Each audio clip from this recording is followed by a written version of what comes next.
चलिए तो अब करते हैं अपन क्वेश्चन नंबर 5 स्टार्ट। तो question number 5 states write the following as intervals. हमें 4 केस दिए हैं और इन्हें हमें इंटरवल्स के फॉर्म में लिखना है। तो ये हमें किस फॉर्म में दिया है? ये हमें सेट बिल्डर फॉर्म में दिया है और अभी हमें इन्हें इंटरवल के फॉर्म में लिखना है। तो यार हमें समझ में आता है इंटरवल क्या होता है।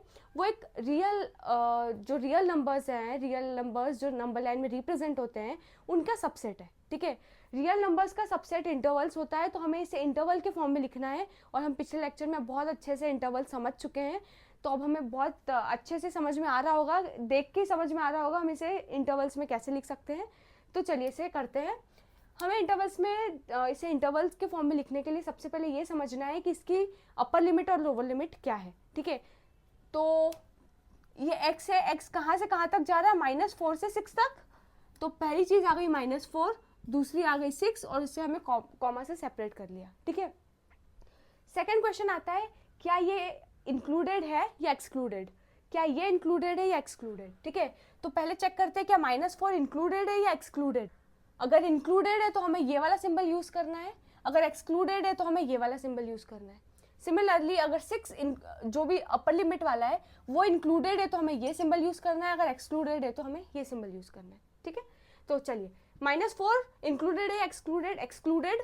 लेस देन लिखा है, लेस देन इक्वल टू नहीं लिखा है, तो -4 x वैल्यू नहीं ले सकता -4 की, तो ये ओपन ब्रैकेट आ जाएगा। ठीक है, ओपन ब्रैकेट हो गया। तो ये ओपन ब्रैकेट कौन सा हो जाएगा? ये वाला हो जाएगा। ठीक है, second 6 x less than equal to 6 है, मतलब x 6 की वैल्यू ले सकता है। तो x में मतलब 6 जो है वो एक्सक्लूडेड नहीं है, वो इंक्लूडेड है। 6 अगर इंक्लूडेड है तो हमें स्क्वायर ब्रैकेट बना के इसे क्लोज कर देना है। तो ये हो गया हमारा आंसर।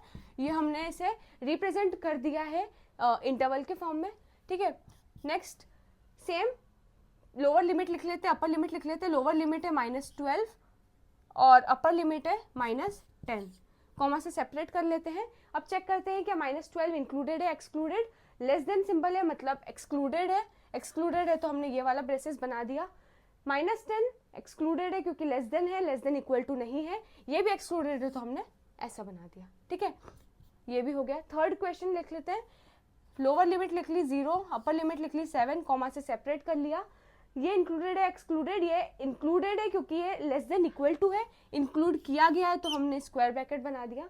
ये एक्सक्लूडेड है क्योंकि सिर्फ लेस देन लिखा है तो हमने एक्सक्लूड कर दिया। ठीक है, नेक्स्ट ये वाला केस देख लेते हैं। पहला है 3, लोअर लिमिट, अपर लिमिट है 4, कॉमा से सेपरेट कर दिया। लेस देन इक्वल टू है मतलब 3 की वैल्यू ले सकता है x, तो x इंक्लूड कर दिया है। लेस देन इक्वल टू 4 है तो डेफिनेटली 4 भी वो इंक्लूड करेगा। तो ये दोनों में हमने स्क्वायर ब्रैकेट बना दिया है। तो आई होप आपको बहुत अच्छे से समझ में आ गया होगा कि हमें सेट बिल्डर फॉर्म से इंटरवल्स में कैसे लिखना है। तो नेक्स्ट क्वेश्चन में हम देखेंगे कि इंटरवल्स अगर दिया है तो सेट बिल्डर फॉर्म में कैसे लिखना है। काफ़ी ईजी है।